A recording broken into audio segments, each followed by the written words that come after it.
at Jaiyana and the Sea, and this one is a story that I wrote yesterday. It's for my wife's birthday, and I'm going to edit this, and then I'm going to print it out and have it as one of her gifts on her birthday coming up here soon. So this story is called Jaiyana and the Sea by Jay Wilburn. The city was on its final breath. Even the rich center of commerce and city life was dying under pressures from outside and from within. The walls crumbled, providing gaps through which any enemy might attack. The defenses fell, the armies broke apart without organized leadership. Prophets predicted the city's doom, but any common man could have prophesied as much without the aid of any magic or oracle. Perhaps they should have turned to her and the old ways much sooner. Everything makes sense in retrospect. Finding faith in the midst of disaster tends to be far harder than most people in easier times even ever think. As the bright and heavy laden ship of the enemy raced through the undefended harbor and approached the land without fear, everyone throughout the city prepared for the end. All right, so I need to fix this. Had it all squished together and was missing an E.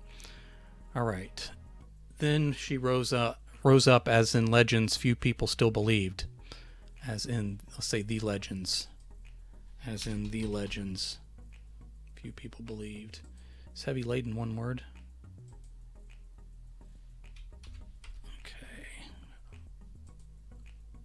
It's two words. All right. Maybe it's a hyphenated word. Perhaps they should... I'm going to back up a little bit because I think I missed something. Perhaps they should have turned to her in the old ways much sooner. Everything makes sense in retrospect. Finding faith in the midst of disasters tends to be far harder than most people in easier times ever think.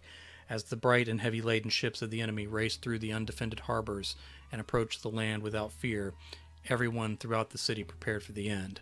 Then she rose up, as in the legends, few people still believed. Even those who witnessed this miracle from the decks of invading ships and from the ruins of a city in active decay did not believe the truth they saw unfolding before their eyes. Let's say could not. We won't say did not. We'll say could not. Could not believe the truth they saw unfolding before their eyes. All right. She was a spirit of water and something greater than the tales about her ever captured. Water and waves turned to solid muscle. Her body, armor, and hair took on the shades of things that sit in water. Before that day, everyone associated those greens, browns, and grays with neglect and ruin, but she displayed her colors and strength.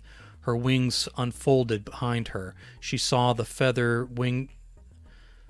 Some saw the feathered... Let's put an ED on there. Saw the feathered wingspan of an angel. Others saw the leathery wings of a dragon or demon. And a few claimed there were I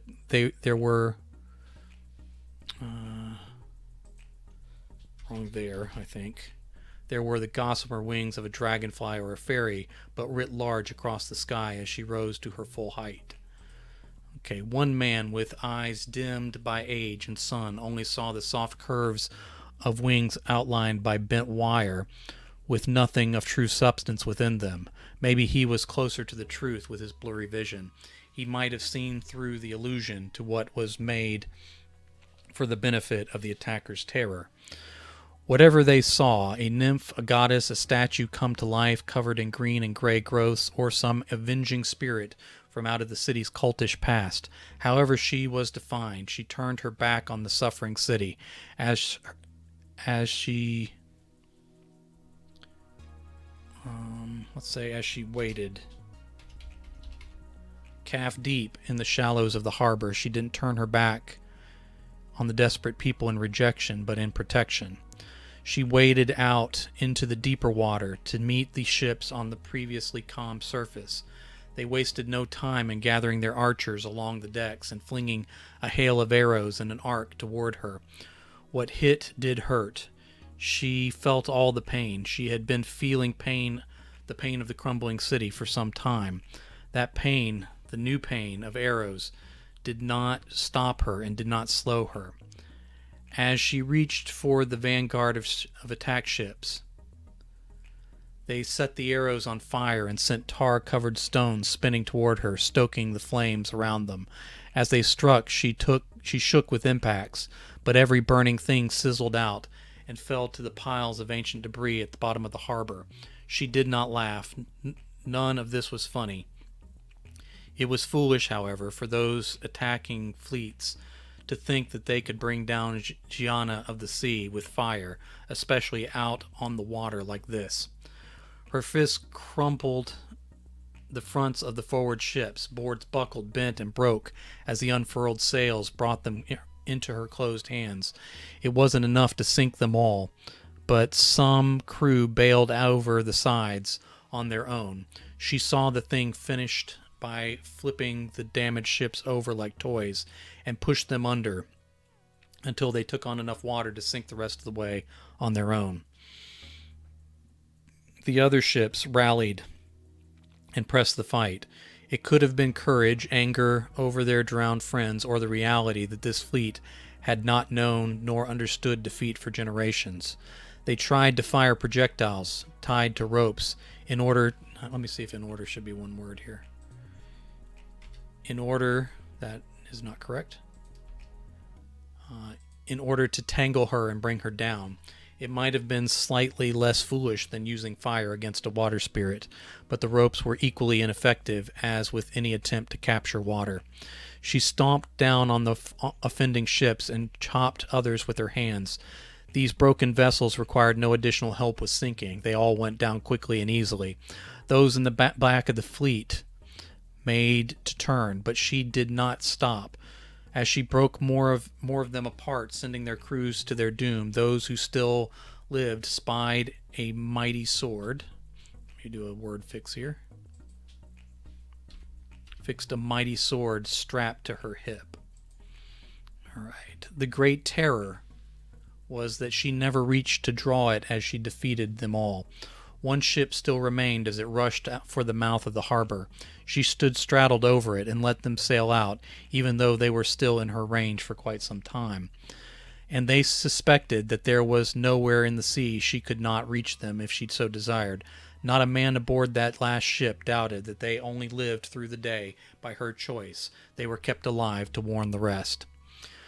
Unfortunately for everyone, these warnings were not taken by anyone not there to see that great defeat.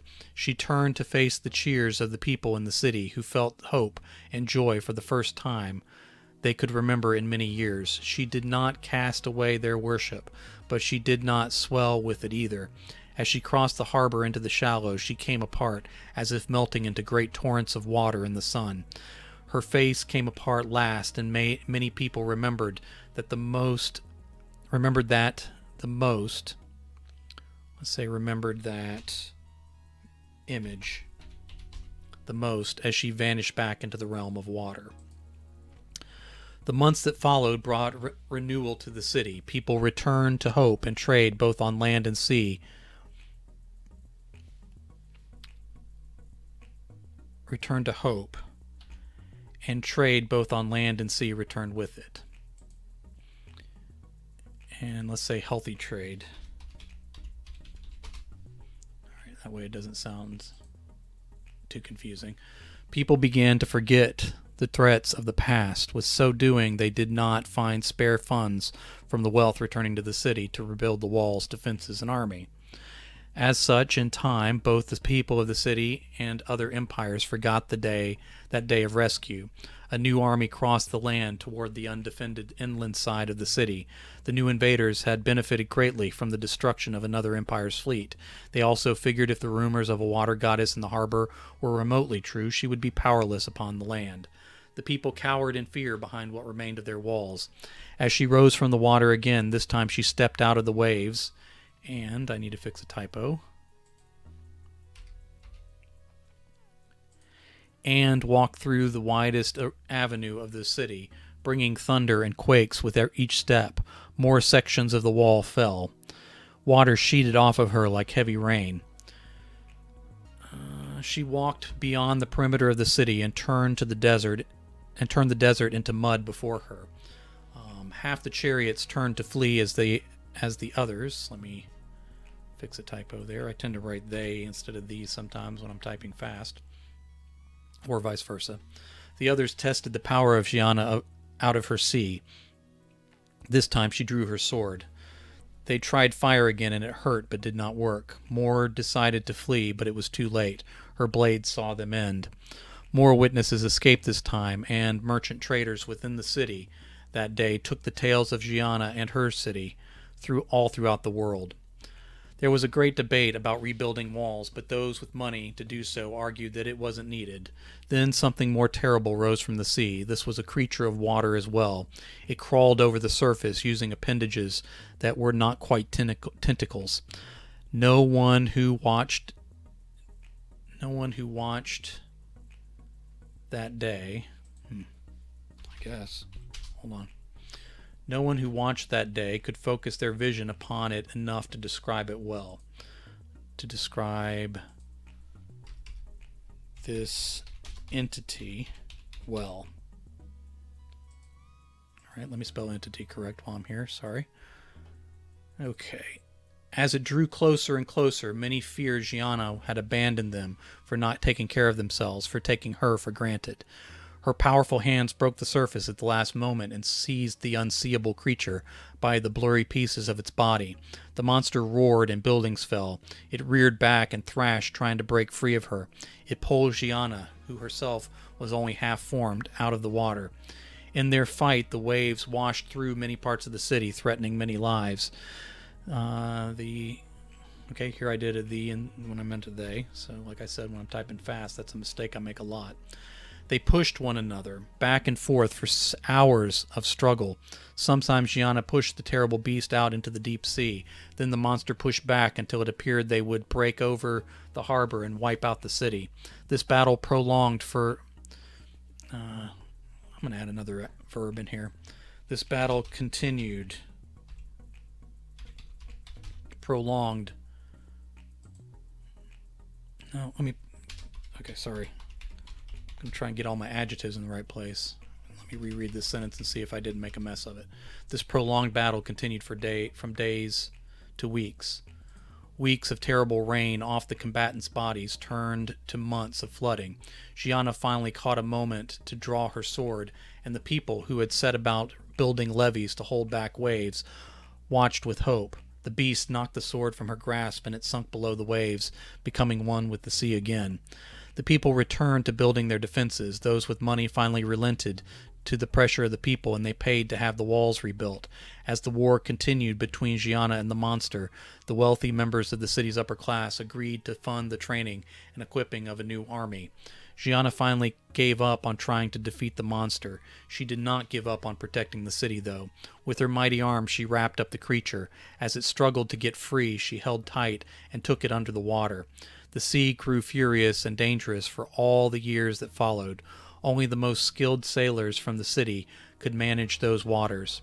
Both the monsters and the city's great protector were creatures of water. Alright, let me put a period there. I think I accidentally put a comma, but let me see if it makes sense. Both the monster and the city's great protector were creatures of water. Being under the surface would not end either of them. She held on, though, and kept the terrible entity from having its dark way with the city. Let's say with her city. Let's make this personal. With her city. All right, last paragraph. The people knew she held the beast back, but that left many other threats that they were responsible for holding back themselves. They went forward generation to generation in the spirit and courage of Jaiyana of the sea and of their city.